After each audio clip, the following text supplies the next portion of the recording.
Здраво! Добре ден на новата епизода на мојот подкаст. Јас сум Елена Джебар, психолог и психотерапевт, а во оваа епизода ќе зборувам за нешто кое што многу често го гледам токму кај високо интелигентни жени кои што работат на себе и жени кои што навистина многу вложуваат во својот раст и развој. Замисли на жена која што седи на состанок, знае што има да каже, знае многу работи, гледа нешто што другите не го гледаат, има идеја која што реално може да помогне, ама таман да ја отвори устата да почне да зборува, некој друг ја прекинува и таа застанува, се повлекува и во себе си вели, па добра, ајде, не е важно, можеби не е толку добро и паметно, ајде ќе го кажам подоцна, ако ме повикаат.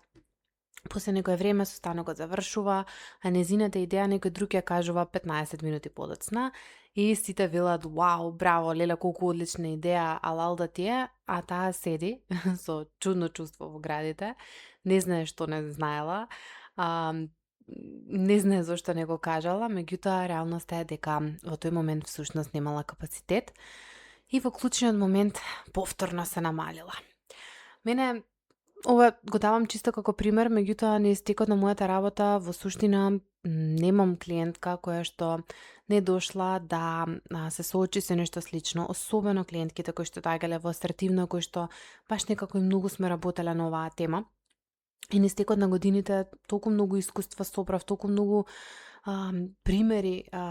собрав кои што се вака слични и застанав и си реков, добро, Елена, време ти е да снимиш една барем кратка епизода на оваа тема, да ви доловам зошто се случува ова. Во суштина, доста голем дел од ова што го споделуваме нешто кое што и во текот на слободна, кое што беше, можеби досега ми е нешто умилено кое што го имам направено, тоа беше едно 30-дневно патување во јануари. Доста зборував на овие теми, затоа што и најмногу некако зборував и искуство, сето оно кое што се случувало. Јас секогаш викам, џабе ние да делиме многу информации и да споделуваме доколку нема некаква акција, доколку нема некоја вежба, доколку нема нешто кое што може навистина да направи да некој се помести. И затоа слободно толку многу мислам дека и ја сакаат другите жени, имаше толку многу жени, 150 жени беа дел од слободно, што мене навистина ми беше во тој момент и радост голема. Меѓутоа и едно задоволство, а од друга страна ми беше и доста болно и тешко, затоа што сум свесна дека секоја жена внатре беше посебна на свој начин, со толку многу голема вредност, со толку многу соништа и толку многу желби што сака да ги оствари, но во суштина пати, односно има проблем со нешто вакво и за мене тоа е многу тажно, кога жена не знае колку вреди, кога баш она некако знае дека има во себе и капацитет, знае дека има што да каже, знае дека може повеќе и поттикната и од претходната епизода и од сите оние примери кои што полето некако ми ги носи последниот период, одлучив да зборувам баш на оваа тема тука. Се надевам дека нема да биде многу тешко разбирлива, но сакала или не сакала мора малку психотераписки термини да користам, затоа што навистина сакам да една жена која што е способна, паметна, совесна, одговорна, жена на која што сите се подпираат, да може да разбере и да види што и се случува, затоа што токму таа жена многу често несвесно се намалува, се цензурира, се повлекува, премолчува. И мислам дека се адаптира многу повеќе од колку што сака и можеби од колку што знае. И ако ова ти звучи познато, можеби си се прашала зошто го правам ова, зошто кога знам, гледам, чувствувам, сепак се стегам, зошто знам што се да направам, а повторно не го правам. Особено затоа што чисто реално не зборуваме доволно прецизно за овие работи. И да, денес е многу лесно некој да ти каже, треба само да бидеш посамоуверена, треба повеќе да се сакаш, само кажи го своето. Ама искрено да беше толку едноставно, веројатно повеќето силно жени веќе ќе го правеа тоа. И затоа јас ретко мислам дека проблемот е недостаток на знаење, дури напротив, мислам дека имаме и премногу знаење, меѓутоа многу често проблемот се наоѓа малку подлабоко, затоа што тука има условување, нервен систем, реласитски шаблони и на некој начин тоа е самиот начин на кој што си научила дека е безбедно да постоиш. И баш пред некои 2 или 3 недели бев на еден семинар каде што се зборуваше на оваа тема и самиот предавач сподели, сакам да ве поттикнам и да ви покажам колку е важно да се сакате себе си, да се ставате на прво место, да се грижите за себе, да се сакате себе си како што го сакате ближниот свој. И мене во тој момент ми беше како добро, ова е нешто што реално постојано го слушаме, кое што it is what it is, го слушаме, го гледаме, свесни сме, сите зборуваат за тоа, сите психолози, сите терапевти, сите коучеви, мотивацијски говорници, но и покрај тоа што го знаеме, толку многу е тешко некако да се имплементира, па затоа одлучив да го снимам ова, каде што сакам да почнам со една реченица што можеби ќе ти остане, а тоа е дека силните жени ретко се намалуваат затоа што не знаат кои се, најчесто се намалуваат затоа што многу рано научиле што ќе ги чини ако заземат премногу простор. И пак ќе кажам, не е затоа што не знаат кои се, туку затоа што знаат некаде внатре во телото дека видливоста понекогаш има голема цена, зема голема цена. И можеби како девојче, ако тоа девојче било пофалувано, кога било мирно, добро, скромно, се прилагодувала, кога на некој начин другите ја доживувале како лесна за растење и така натаму, многу често тоа е оној conditioning, односно тоа е оно условување кое што се случува и има многу истражувања, значи психолозите многу ја истражуваат оваа тема и многу одамна се зборува дека девојчињата во просек, значи просечно многу почесто се социализираат кон значи да се грижат за другите, да одржуваат хармонија, да бидат внимателни кон другите, да не создаваат конфликти, да се што е можно поемпатични, додека момчињата малку почесно се зајакнуваат во оние иницијатива, автономија, асертивност, доминантност, што пак ќе кажам биолошки има тенденција и има позадина и хромозомски, нели, зошто се случува ова, но сепак и во самото растење, особено тука на Балканот, многу повеќе добрата девојка се расте на еден поинаков начин, затоа што доколку е обратно девојчето, најчесто ќе се гледа како чудно, најчесто ќе се гледа како машкоданка, најчесто некако маскулини особини ќе се препишат и обратно, нели, за момчињата. И она што се случува кога една жена со огромен капацитет ќе порасне во систем каде што била наградувана баш за таа адаптација, таа е способна, таа останува таа што е, но станува способна, но не и слободна. И ова многу често јас го гледам низ целата работа, пак ќе кажам, ова најмногу реално сум го гледала во асертивна и ова најмногу таму се работало, каде што жена која што има многу голем капацитет за водство, за бизнис, за влијание, за длабочина, за значи баш некој кариерен пат голем или без разлика, значи во било кое поле во животот каде што навистина има голем капацитет, но ако несвесно се уште работи од старите програми во себе кои што и се, само немој да бидеш премногу, немој да бидеш многу гласна, немој да бидеш многу амбициозна, немој да бидеш директна, немој да бидеш видлива, немој да бидеш успешна, немој да бидеш многу моќна. Таа реално да живее во тој оклоп еден невидлив, кој што е многу тешко да се тргне. Јас многу често ово го споделувам дека и самата баш во претходните години многу имам работено ова и денес многу работам на ова, секако во едно друго ниво, во едно друго поле, на едно друго, ајде да кажам, баш на еден друг стандард на кој што сега се наоѓам, но и искуствено знам колку е ова многу тешко. И тука сакам да споделам едни, ајде да речам, две перспективи психотерапевски кои што и мене многу ми помогнале реално да се наместам, меѓутоа и доста често помагаат баш на оние со кои што работиме. Оно што многу мене лично ми помогна, и јас затоа после гешталтот малку повеќе влегов во трансакционата анализа, која што баш оно од Ерик Берн доаѓа, каде што има некако малку појасна структура и можеби е полесно за да се разбере и за некој кој што не е навлезан толку многу во психотерапија или во психологија. Таму се зборува за 3 его состојби, односно 3 состојби во кои што се наоѓа нашата психа, нашиот ум. Едната е родител, едната е возрасен и едната е дете. И мислам дека ова е многу длабока тема, јас можеби многу кратко тука ќе ја донесам, но оно кој што е можеби важно да се знае дека родителот е оној внатрешен глас кој што ги носи правилата, пораките, забраните, насоките. Возрасниот е оној што е присутен, рационален, реален дел, кој што најидеално е, нели, да тежнееме кон него, додека детето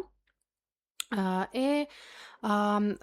емоционалниот, адаптивниот, оној автентичен внатрешен дел кој што го имаме. Сега, замисли си жена што денес има 35 години, незиниот возрасен знае. Имам право да кажам не, имам право да поставам граница, имам право да бидам видена, имам право да растам, имам право да заземам простор и така натаму, но ако незиниот внатрешен родител се уште многу силно ги носи пораките како не се истакнувај, не разочарувај, нема да правиш проблеми, нема да бидеш себична, ти треба да се грижи за другите и така натаму, што ќе се случи? Да, возрасниот знае едно, меѓутоа родителот казнува друго. И детето се адаптира. Во тој момент се создава еден внатрешен конфликт, кој што, да, однадвор може да изгледа како не знам зошто не можам да го кажам тоа, но внатре, значи, внатре системски што се случува во незината глава е, ако кажеш, можеш да ја изгубиш поврзаноста. И најчесто тука се доаѓа до нешто што е многу клучно, а тоа е нервниот систем. И можеби се повеќе и повеќе некако сега се зборува за ова, затоа што мислам дека претходните ајде да речам последните 2-3 години повеќе се зборува за ова, но од пред 2-3 години наназад, последните 5-6 години кога почна личниот раст и развој да станува односно да доаѓа како еден тренд, многу се зборуваше само за една хасл култура, мотивација, мотивацијски говори, ти можеш и така натаму, и многу луѓе да успеа да го надминат тој период и да успеат и да можат, но на крај прегореа, нормално, тоа автоматски води кон бурнаут, затоа што нервниот систем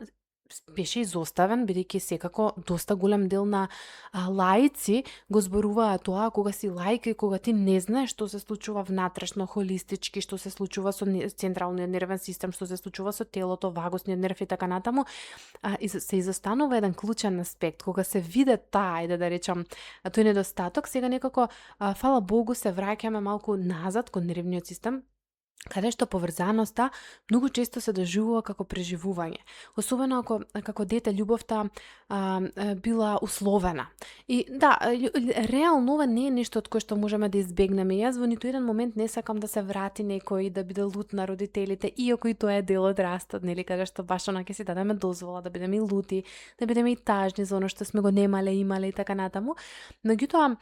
ова се несвесни некои на работи кои што ги учиме. Кога сум добра, има мир. Кога сум лесна, има блискост. Кога се адаптирам, сум сакана. И тоа не се лоши работи. Значи, тоа е еден нормален дел од родителството. Проблемот е кога не го освестуваме овој внатрешен родител и во наводници кога не го стишуваме. И тогаш буквално секој обид за поавтентично постоење подоцна активира аларм, затоа што се плашиме од една казна дека нели ќе изгубиме љубовта, поврзаноста, припаѓањето. И не е дека е реална опасноста во моментот.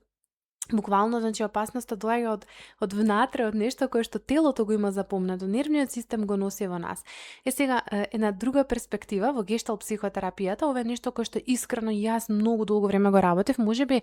ајде да речам некои 30 средби сигурно, имам баш на оваа проблематика работено и мислам дека тоа беше еден период во мојот живот кога беше најтешко да поставам граници и од тоа место понатаму многу програми настана, затоа што јас стално велам колку сакаш учи, колку сакаш работи, додека не ги поминеш некои работи на своја кожа, можеби не можеш на толку емпатичен и автентичен начин понатаму да ги примениш. И во гешталтот има еден механизам кој што се нарекува конфлуентност, а тоа е да го кажам наједноставно, некако тоа е како губење на границата помеѓу јас и ти, помеѓу јас и другиот. Сега, конфлуентност треба да постои во одредени ситуации, да речеме мајката со бебето додека е многу мало, треба да постои, значи, еве и во процесот нели на родителување, мајката баш некако да го гледа, да знае што му е, како му е на детето, самото бебе е во конфлуентност и некој околу 6 месеци не знае дека е одделен дел од мајката, мисли дека се едно и тоа е природно. Конфлуентноста е значајна во љубовни романси, во интимен чин и така натаму, значи убаво е да постои, има некои места каде што таа нели е добра, меѓутоа во 90% да речам од времето и не е нешто кое што е здраво во наводници за нас, затоа што тука се губи таа граница до каде сум јас, од каде почнуваш ти, и во суштина најголемите проблеми луѓето што ги имаат со границите се наоѓаат тука, каде што твоите потреби стануваат поважни од моите, каде што твоето расположение почнува да влијае врз мојата саморегулација, каде што твојот комфорт, среќа и станува моја одговорност. И ова многу често го гледам, особено кај жени, особено кај личности кои што баш некако сакаат да одат напред, да направат нешто, но се уште се или многу длабоко поврзани со семејството, или со партнерот, или со колегите, зависи нели во кој контекст доаѓаат, но најчесто го гледам со партнерите и со родителите. И тогаш таа жена не се прашува што сакам јас, туку најчесто прашањето што ми го поставува е како ќе се почувствува другиот ако јас го кажам ова. И ова е нешто кое што прави голема разлика, затоа што тука постои еден друг механизам во гешталтот, што го нарекуваме ретрофлексија. Ова е многу интересен механизам каде што енергијата што природно сакала, требала, нели, да оди надвор, да речеме лута или без разлика, значи ете лутина некаков поставување на некоја граница, се врти навнатре. Па наместо да ти кажам лута сум и бесна сум и ме повреди, лутината оди навнатре, ние се јадеме од внатре и тоа е нешто што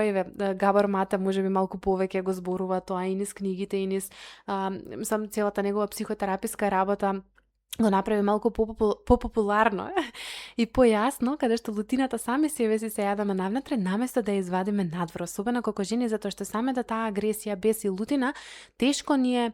дозволена како да ја изразиме и најчесто трпи па пукни прави. Тоа баш оно како експрес лунос да се пукне и баш оно наместо лута сум, окей, не е страшно, ништо не ме и така натаму, или наместо ова не ми одговара, станува добра е ќе издржам уште малку. Наместо асертивност добиваме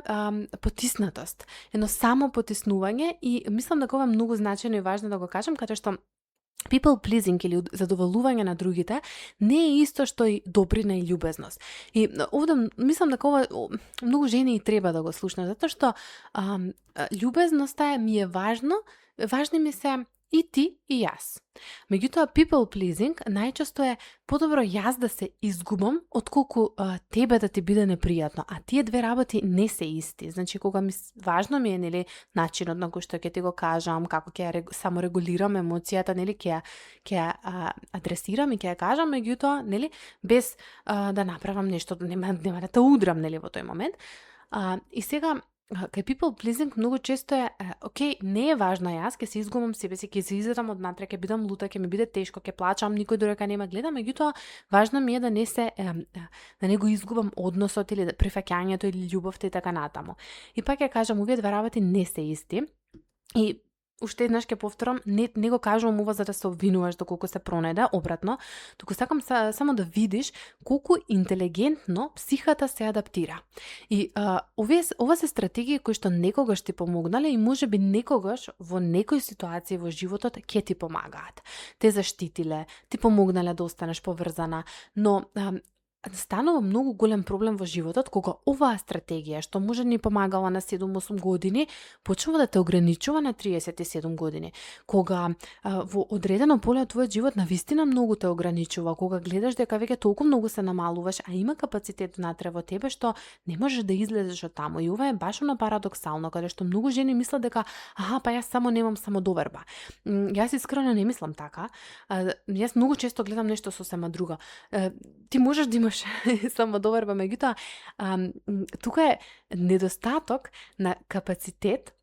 да се издржи ова одвојување што се случува, односно да престанеш да се намалуваш, за тебе ќе значи нешто многу конкретно. Или ќе разочараш некого, некој ќе мисли дека си се сменила, некој ќе каже ама ти не беше ваква порано, некој ќе те доживее како ладна, егоистична, тешка, напорна, терсене. И тука, искрено, ова е нешто што многу ретко се зборува, затоа што ти не можеш да пораснеш, а сите околу тебе да останат комфортни. Ти не можеш да заземеш повеќе простор, а никој друг да не се тригерира од тебе. Значи, не можеш да водиш, а никогаш да не разочараш. Едноставно такво нешто не постои. И можеби затоа најголемата сила или најголемиот раст почнува кога ова некој ќе го свати, но џабе е да го слушне доколку не знаеш што е на внатре што се случува. Затоа што во тој момент кога не знаеш внатре што ти се случува, ти можеш 100 пати да слушнеш нешто, ама нема да можеш да си го видиш тој внатрешен твој родител, не можеш да ги видиш точно казните кои што ги добиваш и затоа толку многу силни жени се намалуваат. Не е затоа што нив нешто им недостасува, затоа што премногу долго најверојатно верувале дека цената на автентичност е губење на љубов. И затоа тука сакам само да те оставам со нешто важно. Во случај да се препозна во ова, можеби денес не ти треба толку да се само подобриваш. Можеби нема да ти треба курсеви, книги, анализа. Најчесто не ти треба поголема анализа, туку можеби нешто, ајде да рекла и многу потешко, а тоа е да почнеш да го толерираш целони дискомфорт кој што доаѓа кога ќе престанеш да се намалуваш и кога ќе го прифатиш и овој внатрешен родител и детето, затоа што ти ќе имаш страв, ќе имаш вина, ќе имаш сомнеш, меѓутоа она кое што растот те води и ќе те однесе е да можеш да останеш во контакт со себе, дури и кога некој друг нема да е комфоран со тоа, па и ти кога нема да си комфорна. И можеби тука почнува и вистинската внатрешна сила. Не кога сите ќе те разберат или кога само ти ќе разбереш, туку или кога сите ќе те одобрат, туку кога ти нема веќе повеќе да се потпираш на туѓото одобрување, за да си дозволиш да постоиш во полн капацитет. Се надам дека ово што го споделив ќе може малку повеќе да ти служи и можеби малку да видиш, да сватиш од каде доаѓаат некои работи, но исто така за крај само сакам да ти споделам дека ние можеме вечно да патиме, плачеме, се лутиме, тагуваме, што, зошто, од каде некои работи не доаѓаат и како ни се случило, но наше е тука и сега да превземеме одговорност да тоа го промениме. А јас верувам дека секој, ама секој може да го промени она кое што како возрастен секако и секој има одговорност како возрастен да ги промени сите овие шаблони, затоа што ако се чувствува немоќен, во тој случај ова е многу друга тема, но во тој случај внатрешното дете е тоа кое што